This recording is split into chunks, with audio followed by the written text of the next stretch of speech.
Human resources, human capital, people, and culture. This single vocation has many names. HR professionals are responsible for what is arguably the most critical success factor within any organization. It's talent. HR Studio Podcast brings you bi-weekly interviews with HR executives, thought leaders, authors, speakers, and trend spotters from the world of HR and beyond. Listen, learn, and leverage. Welcome to HR Studio Podcast, building the next generation of HR leaders. HR Studio is brought to you by A.J. O'Connor Associates, a trusted human capital consulting partner to emerging, mid-market, and world-class organizations. For over 35 years, AJO has built its reputation on experienced listening, exceptional quality, and caring partnerships, delivering services in 30 states and 20 countries. To learn more, visit us at ajoconnor.com and be sure to check out our top-ranked HR blog and sign up to receive email alerts while you're there. Welcome to HR Studio Podcast, everyone. My name is Fred Bunsa, and I'm going to be your host for today's episode. Today, we're joined by Chris Westfall. Chris has been the U.S. National Elevator Pitch Champion. I didn't even know there was such a competition, but we'll have Chris tell us a little bit about that.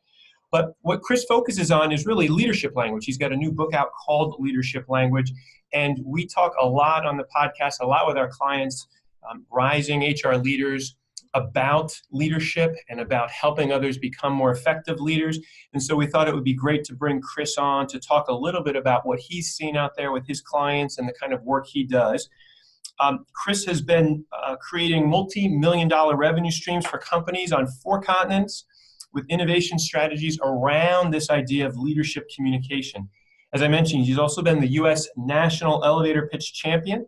And he's actually coached people on series like Shark Tank Australia, and Dragon's Den. He's helped entrepreneurs raise millions of dollars to fund their business and help them rebrand products. He's come up with ideas around the new rules of engagement. How do you be authentic and in a way that's not pushy or salesy? And for those of us in HR, that would be really important to learn more about. Chris is originally from Chicago, and now he's down in the Houston, Texas area. Chris, welcome to HR Studio Podcast. Thank you so much. Glad to be here. I appreciate you having me. So tell us a little bit about I'm just fascinated by the Elevator Pitch Championship. What is that sponsored by someone, and how did you even find out about it along the way? Craziest story. I found out about it on Twitter. And the reason this is crazy is because I have over 13,000 followers and my Twitter feed is kind of crowded. But I saw a tweet that announced a contest for the best elevator pitch in the United States. And if anybody's wondering what exactly is an elevator pitch, well, it's a short, persuasive introduction to a person or a product or an idea. Now, a lot of people know what that is, but I just thought I'd call it out just in case. So I see this tweet, and it was a contest that was put together by a friend of mine. Well, he's become a friend of mine since the contest, a guy by the name of Jeffrey Hazlett. And Jeffrey Hazlett put together a panel of experts and created this contest called the 118 Pitch Competition. And Jeffrey Hazlett put forward this idea that the perfect elevator pitch is 118 seconds long. And what that means is you got 8 seconds to grab someone's attention, and then 110 seconds, which is the average length of time of an elevator ride in New York City from the time you push the button, you wait, the doors open, you get on, you take the ride. So 118 seconds. So I had to create a video that was, for mine at least, exactly 118 seconds long. And I had to raise votes on social media in this nationwide contest. And people entered from, there were academics, there were entrepreneurs, there were people from corporate America. They entered this contest. And in the voting, online on social media, I actually came in second place. Wow. But they did kind of a Voice American Idol kind of thing where Jeffrey Hazlett reached out to me and he said, listen, Chris, we watched the other videos, and even though you're second place in the voting, everybody on the panel says you're first place, you're the grand prize winner, national champion. Oh. And that was when, Fred, that was when everything changed. You know what I mean? That was kind of a watershed event for me. And I've never looked back. That recognition helped launch my career, launch my first book, The New Elevator Pitch, which is an international bestseller. And I've published 6 more books since then, plus the latest one, which is called Leadership Language. And I've been speaking and writing and consulting with folks all over the world, HR leaders, as well as folks in a wide variety of roles, as you can imagine. Yeah. Chris, tell us, the focus of our podcast is HR leaders, and they're not typically out thinking about themselves as giving elevator pitches, but there's obviously some ways that they can use the exact same concepts, not being in a sales role, but being internally trying to promote and influence. Can you give a couple suggestions for our folks in HR roles, or really any kind of leader, on, while you may not literally be trying to sell someone something, how can you use those concepts to influence them? Well, influence is really the key. You've hit on it. No, it's not about sales in HR, but it is about persuasion, whether that's persuasion for the other members of the C-suite, or that's persuasion in terms of bringing on that hotshot millennial that you need to come on board with the company, or someone that you're trying to hire into that CFO position. There absolutely is a need every day for all of us, no matter what our roles might be, to be persuasive, which means speaking from a place of influence, of credibility and connection. And that's what I look at in leadership language, is where does leadership really come from? Because when you have a vision for yourself, for your firm, for the C-suite, for the people that you support, you have to be able to share that vision in a way that's not just informational, but that's compelling. Because information is everywhere, and we're not here to read the news to one another. We're here to make a difference. And when people are the greatest resource of any organization, there's nothing more important than a persuasive conversation about getting the right people in the right roles, creating the kind of impact that you need by attracting and retaining employees, creating kind of engagement that matters. And to me, all of those conversations are persuasive in nature. And that really leads towards the kind of influence that human resources professionals seek, but sometimes, unfortunately, is lacking. Yeah. So, Chris, can you give 1 or 2 suggestions if we've got a listener who is thinking about presenting what they think is a really impactful program for the people within their organization? Is there anything they could learn or implement from what you know about elevator pitches and just the dynamics of getting people's attention, or having them lean in and ask a little bit, leaning to learn more? Sure, exactly. Well, so many thoughts on this subject, but when you're going into a conversation with someone that you wish to influence, with a program that you've created, consider this story. This just happened to me a couple weeks ago. I went in with this detailed PowerPoint presentation to speak with a client of mine, the CEO of an organization that I'm currently working with. And I had prepared this presentation, and I went in and I got all the way to slide number 3. Before it turned into a dialogue, and it turned into a conversation about where this particular CEO was. And that wasn't to say that he wasn't open to my ideas or wasn't willing to listen, but he had a point of view that needed to be shared, and quite frankly, that I needed to listen to. And if I were tied to the fact that I had 47 slides in my deck, but he only let me get to slide number 3, I might feel hurt. I might feel like he's missing an opportunity to gain my expertise and to give me the stage that I need so that I can present all of my ideas. But in this particular conversation, I learned something, that the presentation was different.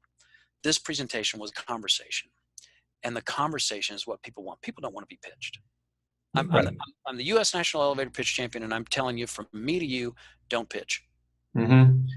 The presentation is a conversation, and it's exactly what you said, Fred. Is if you want to know if you're having a powerful conversation, if you're presenting your ideas effectively, your ideas aren't going to be judged by the pretty pictures on your PowerPoint slides or even the words you use to describe them. No.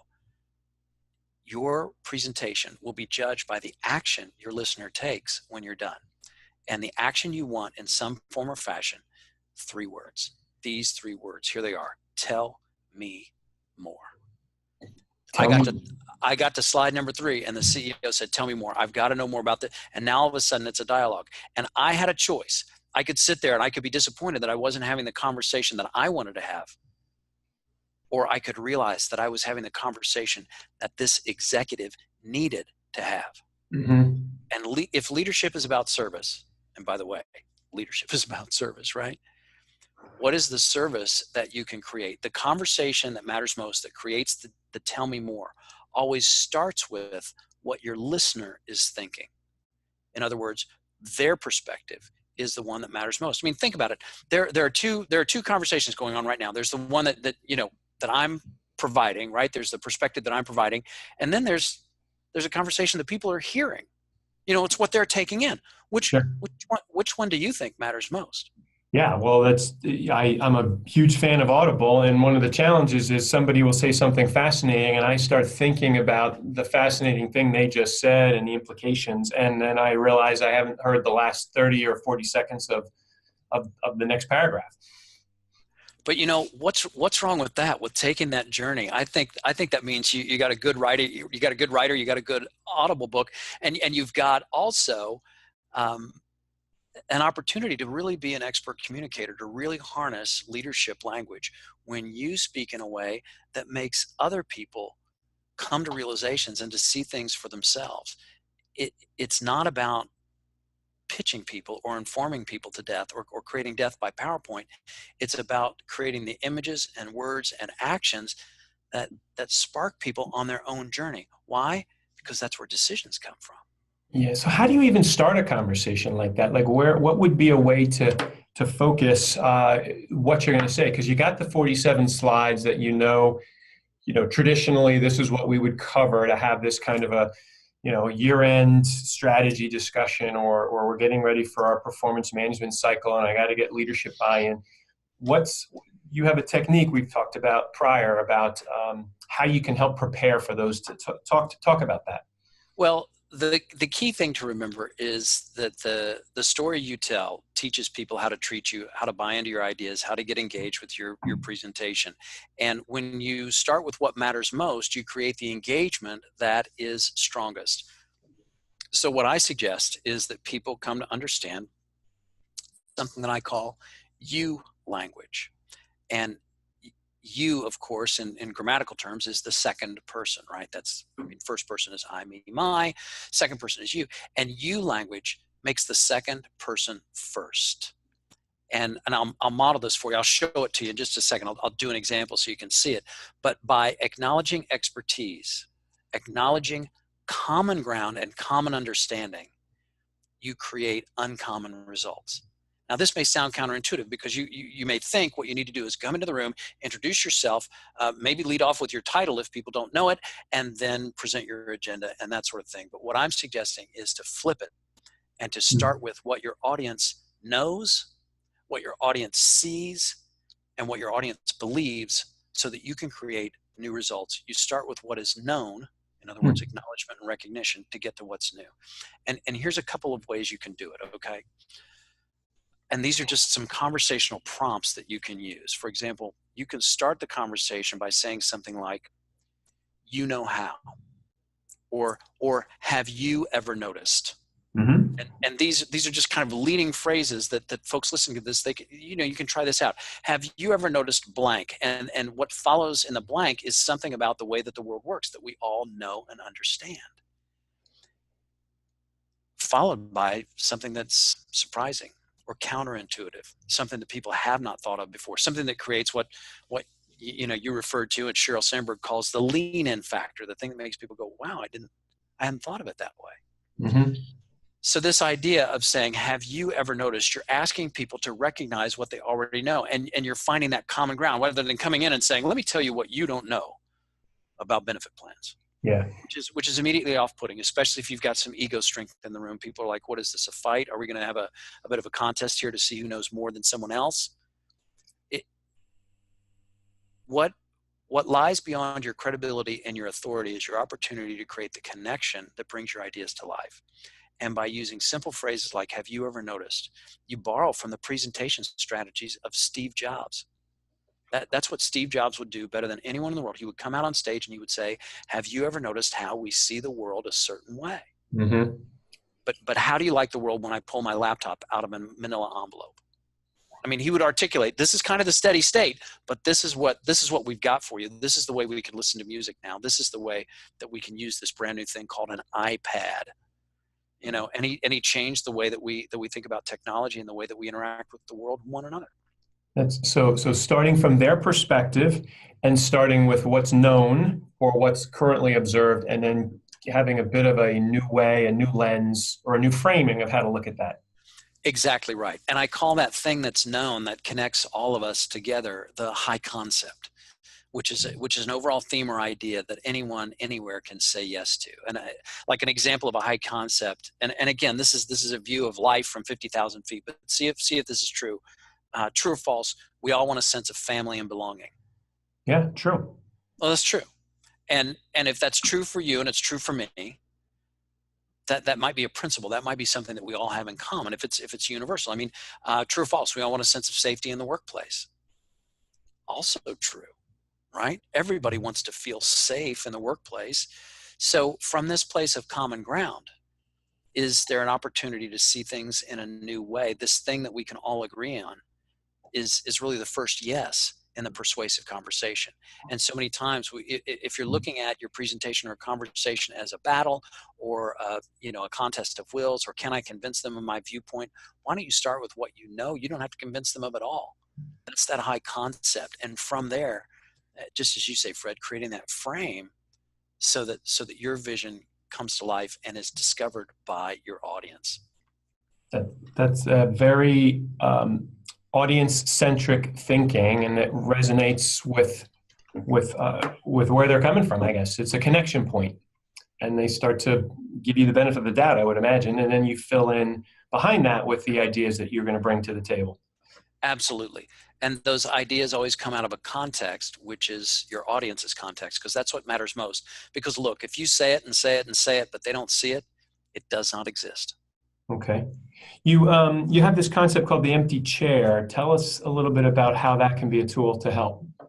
The empty chair is something that harnesses an aspect of human nature that allows us basically to read minds. And To read minds. To read minds. I mean, and if that sounds like, Right. like voodoo or hypnosis, that's not what I'm talking about. I think we should offer that for all our subscribers. I think that's going to help tremendously with our subscribership. So let's do it. Indeed. Well, I oftentimes when I present to groups, and I've had the opportunity to speak at SourceCon and other HR events, and I talk about, let me show you how to read minds. Would that be of value to you? And the audience is like, yes, please.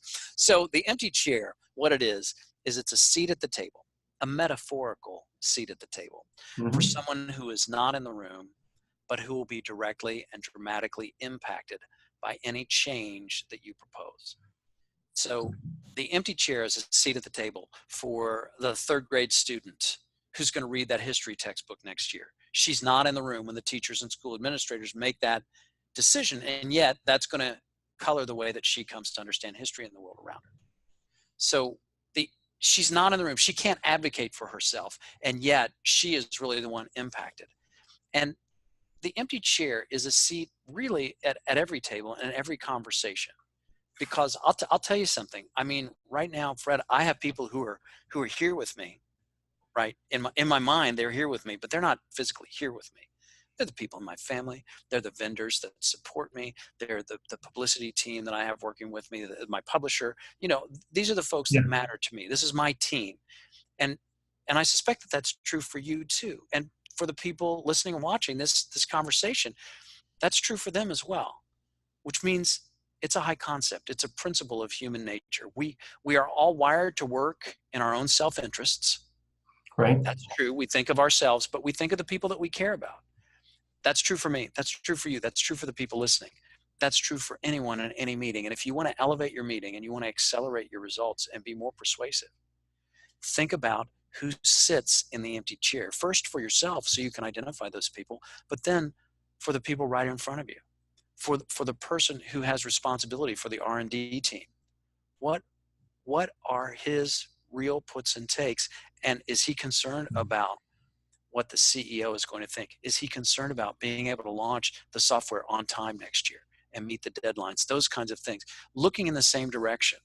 And the empty chair points us in that similar direction. And that's how it gives us the ability to read minds. It's no voodoo involved, no hypnosis, no mumbo jumbo. It's simply a concept of human nature that you can leverage right now. The empty chair, the way I say it is, if you think of your internal clients, your internal customers, right? You think of the people that you care about. The empty chair is a seat for your client's client. It's who they care about. And when you show that you care about their client, you're looking in the same direction. And that is a point of view that opens you up to all kinds of possibilities. Make sense? Yeah. So if I'm an HR business partner and I'm talking to my line leader and we're thinking about 2019 planning. Yep. What I've got to be thinking about is not just my partner across the table and what she might be thinking about, but what I think about is who she's trying to deliver for next year as well. And if I can think about her delivering what she needs to deliver and I can empower her to do that, she's going to be much more likely to embrace some of the ideas we bring to the table. Is that the concept behind the empty chair? Correct. And you're bringing trust and acknowledgement and expertise and strategic thinking into that conversation with her, because she sees you now as a trusted resource. At least that's what's behind the principle. Because if you sincerely are looking in the same direction that she is, you never know what you two might find together. Yeah. And what other perspective is there? I mean, it's about enabling and empowering people to reach their goals and to get the right folks in the right seats and create the right impact. And that starts when you realize the importance of not only your listener's agenda, but who sits in his or her empty chair. That's a great metaphor. I sometimes have thought about it as, instead of talking across the table, trying to convince someone, you swing your chair around and sit on their side of the table and look at the problem shoulder to shoulder, side by side. It's two heads into their thinking versus me just trying to convince. You really do want to adopt this program. It really will help your people. But sitting in their chair with them, looking at the same issues and challenges together.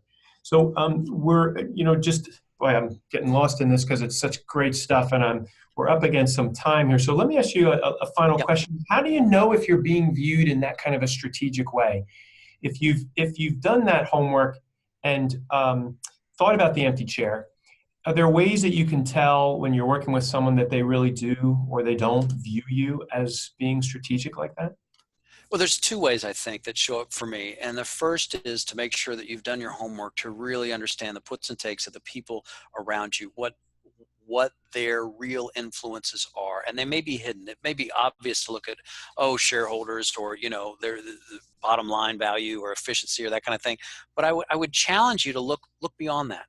What are the real puts and takes? And again, I go back to the people that sit in the empty chair. Because that point of connection can be a very powerful one. So that's the first direction for you to look at, to make sure that you have your homework done. And then the second area that you can look at, if you really want to know if you're being considered strategic, is to harness something that I call permission marketing. And I'm not talking about Seth Godin's book from 2006, Permission Marketing. I'm talking about the kind of questions that can help you to answer in your mind those strategic questions. And they're questions like, are you seeing what I'm proposing? Does this make sense to you? In other words, giving them an opportunity to provide you with the feedback, because once you've laid out your case, the conversation doesn't stop there. Don't drop the mic or the clicker, as the case may be, and walk out. Really, you want to make sure that you have an understanding of how your ideas are being received. And the only way I know to get that is through permission marketing, is to ask, is this fulfilling your needs? Has this provided you with the answer you were looking for in terms of benefits, in terms of retention, in terms of engagement, in terms of whatever the issue is on the table? That is key. Never leave the meeting unless you know where you stand. So you don't make any assumptions just because they're nodding their head yes. That might be a polite gesture they have or a cultural indicator that they're with you, but actually get them to express that they're buying in or that they have questions. Correct. And some of the ways you can do that is to actually prompt for it, provide a context that makes it easier, especially if you've got some folks that are a little more reserved, or the fancy word I believe is phlegmatic for that. But they're withholding, they're nodding their heads politely, but your spider sense is saying, I don't know if this is the whole story. But you can say things like, can you think of any reason why we wouldn't go forward with what has been proposed? And give them an opportunity to seriously mull that around. And you have to create an atmosphere of honesty and trust so that they know that is not just hey, tell me, is there any reason why we shouldn't move forward? But sincerely, what is it that we haven't addressed? And that can be a very powerful tool as well. But knowing where you stand and giving people an opportunity to honestly express what it is that they have heard. The other thing that you can ask them is to just simply poll, maybe in sharing some of the action items that you're taking away, to say, can you share with me what you see as the next step for you? Would you be willing to commit? And you might want to prompt them for what you see as their next step. We talked about that for the folks in software development, you need to this, and this. And are we on the same page there? So getting them to commit, not only in front of you, but in front of peers, can be a powerful tool. It creates instant accountability because you or someone else can come back and say, I heard you in that meeting on Thursday, you said you were going to do this. How's it going? Yeah. And what I've also found too is that sometimes if people will push back on me when I say this, but sometimes I find is you raise a potential objection or concern that they might have and get it on the table right away. Just by asking them, Chris, can you think of any reasons why this might get stymied? Or can you think of what obstacles we might encounter if we try to move this ahead? Because it's better to get those out early up front, and the two of you together then try to solve them. But they're going to be out there, and the person's probably thinking about them. So, I mean, is that a strategy similar to what you're proposing? Absolutely. And I think you're borrowing a page from, if I may, you're borrowing a page from Abe Lincoln. Honest Abe Lincoln. He would, before he became president, Abraham Lincoln was one of the most prolific lawyers in the state of Illinois, which happens to be, I grew up in Chicago, so I'm from Illinois. So Abe Lincoln, what he would do, and this is how he earned the nickname Honest Abe, is he would, in his opening remarks as a litigator, he would not only present his case, but he would present the opposing counsel's case. He would say, you will hear. Mm-hmm. In the course of this trial, you will hear them say, and he would articulate the objections. He would articulate the issues. And for the strategic leader, isn't the strategic leader the one who articulates the issues? And not from a standpoint of, let me tell you how this is going to work. I know exactly what's on your mind, but you may be thinking 1, 2, and 3. And to set that out there, it's counterintuitive, but to simply call out, not inviting objections, but call out what is in the room. Because the strategic leader is the one who doesn't duck, who says, I think what we're facing is this, and boldly goes forward with that conversation. Because if you can't have an honest conversation, you can't have a productive conversation. And sometimes it's tough. I mean, look, I don't always like my alarm clock, but it always tells the truth. And I think we have an obligation to find our way to that truth, that place of connection, because that authenticity and that connection is where real leadership comes from. And that's, in my mind, the source of real credibility. Real connection leads to that strategic impact that we were talking about earlier. And it borrows a page from the strategies of Abraham Lincoln. There you have it. Well, can't get better authority on communication than Abraham Lincoln. Chris Westfall, thank you so much for joining us on the podcast today. I think the concepts you shared, we went from elevator pitch to Abe Lincoln, so we've covered quite a span of generations there. But what I'm taking away here is that those of us who are leading in HR can use some of the concepts from your book, Leadership Language, and being strategic, not being afraid, taking their perspective as your own, gets you to a place that's much more valuable, much more strategic, working with someone across the table. So anyway, thank you so much for sharing that with us. For our podcast subscribers, Chris's information, you can find it on our hrstudiopodcast.com website. Chris has kindly given us access to some of his video presentations on some of these topics. Is that right, Chris? That's right. You can find some information, and in fact, everyone who goes to the website will be able to access 4 exclusive videos that show you some effective communication strategies. They're short, and they're something that you can explore. If you want to take a deeper look, I've created a course called Conversational Leadership. You can find out about that. And if you're not interested in taking the course, you can still visit my YouTube channel, which has over 2 million video views. And that's a free resource for everyone who wants to know more about how to present more confidently, more concisely, and more clearly than you ever have before. And if you're up for it, Fred, I'll send you a link so that if folks are curious to know more about the book before they go and buy it, they can download a free chapter, so we can make that happen for them as well. Okay, thank you so much. Chris, thank you so much. And there you hear it. If those of you who are not subscribers to HR Studio Podcast, you can just visit hrstudiopodcast.com. There you'll find all the notes from today's show, links to Chris and his resources, and the chapter from his book, Leadership Language. Chris, thanks so much for sharing your insights with our audience today. We really appreciate it. Thank you, Fred. Pleasure. Take care. Thank you for listening to HR Studio Podcast, building the next generation of HR leaders. To discover additional information from this week's episode and to catch up on all episodes, visit hrstudiopodcast.com. Subscribe to the HR Studio Podcast list while there and receive alerts and future updates.